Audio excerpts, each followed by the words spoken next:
When diving into the printing press, I don't think any of us realize the scope by which printing has affected our lives.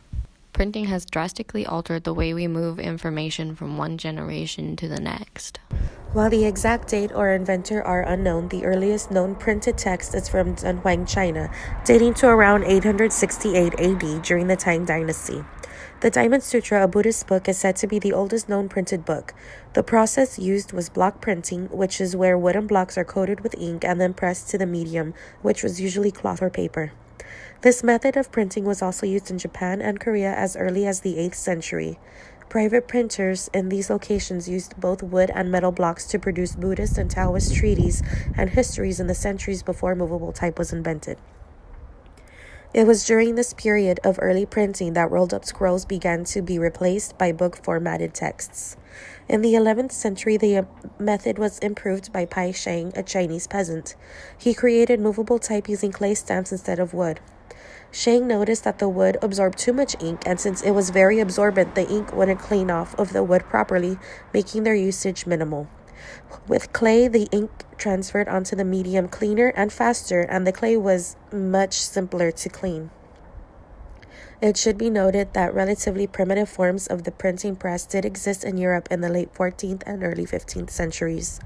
These were the same as Chinese wood block printing, known as xylography, and were used in much the same way as those techniques used for the Diamond Sutra.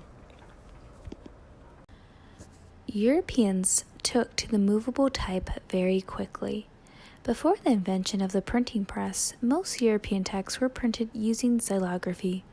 Xylography is a form of woodblock printing similar to the Chinese method used to print the Diamond Sutra. Manuscripts not printed with woodblocks were painstakingly copied by hand. Both processes were extremely labor-intensive. Books in Europe were very expensive, and only the wealthy could afford to buy them. But all that changed in the middle of the 15th century, when Johannes Gutenberg established himself as a goldsmith and a craftsman in Germany.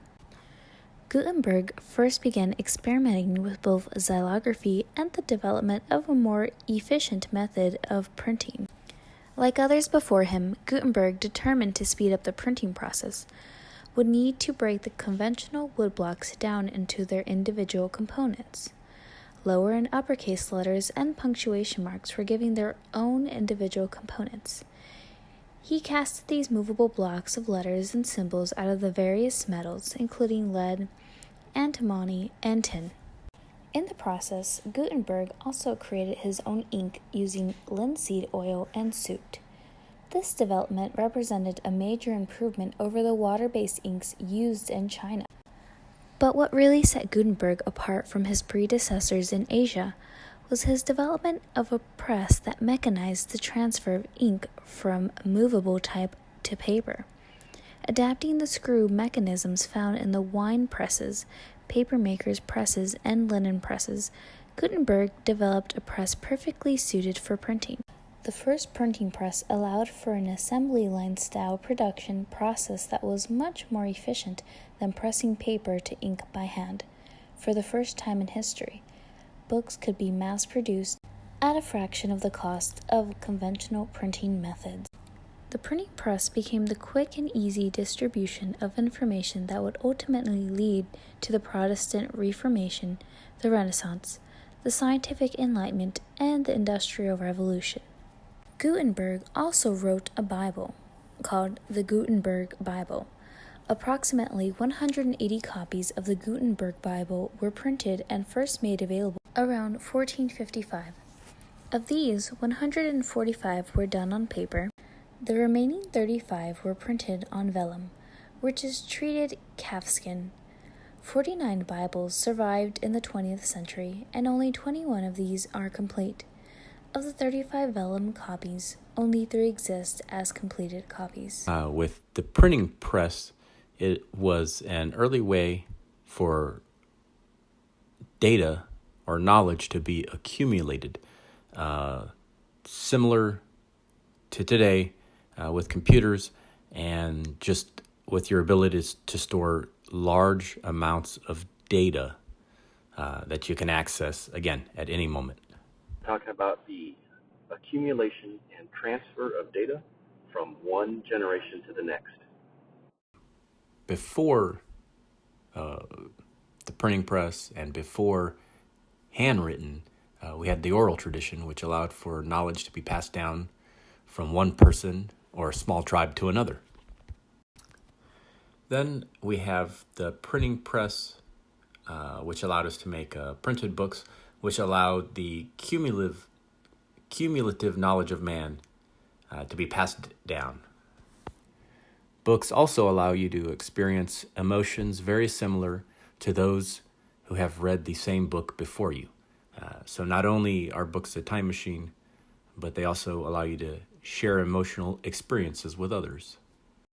Then we have computers and the internet, which then allow the cumulative knowledge of the world to be accessed by anyone at any time.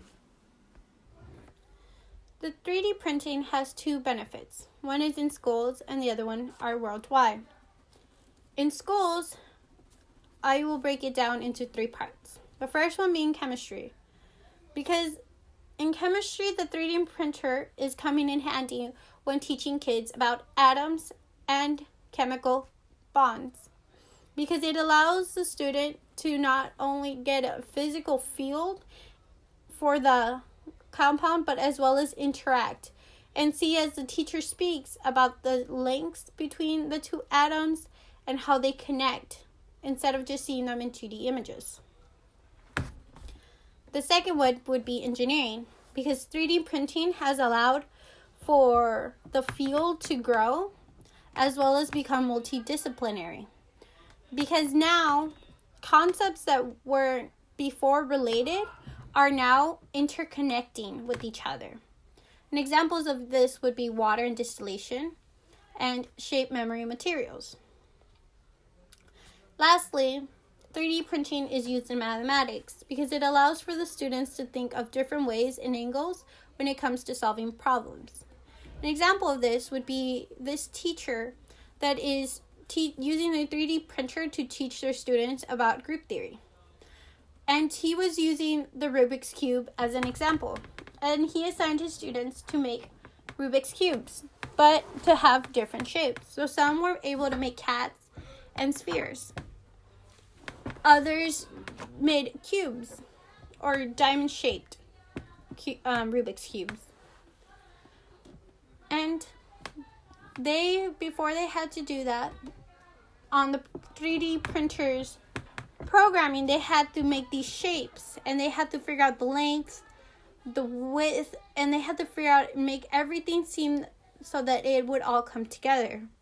And then they would print out the little pieces, and then they had to build the Rubik's Cube. They had to build their own object and make sure that it all connected perfectly and would fit the pieces correctly. The second factor would be worldwide benefits.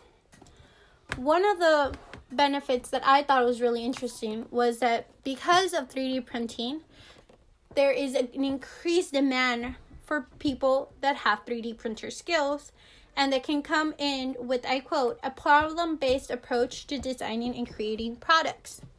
And because of this, 6,000 Nigerian girls who are dropouts or trafficking survivors or are considered at-risk students are being trained in the STEM field.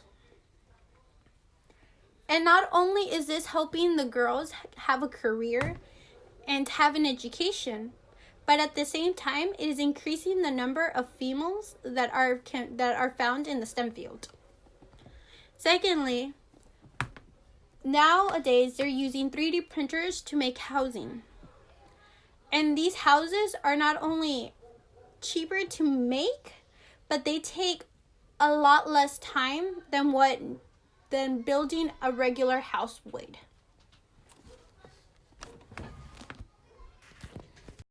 From ancient China to present day, printing has advanced quite a bit. Everywhere you look, you see something that's been printed. That flyer on the wall, the newspaper the person next to you is reading, the books in your bag. It has helped in the advancement of social and religious issues, as well as given us the opportunity to spread our knowledge around the world.